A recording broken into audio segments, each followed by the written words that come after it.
I recommend this beach resort mga ka-vibes kasi maraming perks, libre cooling, mga kitchenware. Though may charge yung mga utensils saka yung yung gasol, 300 ang charge doon. Pero worth it naman. Malaki yung room.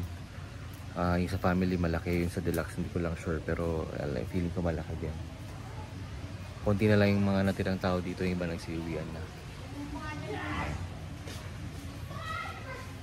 Giyaw muna tayo ng sine. Ang ganda. Konti na lang yung tao dito.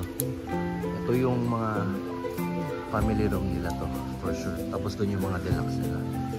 Doon.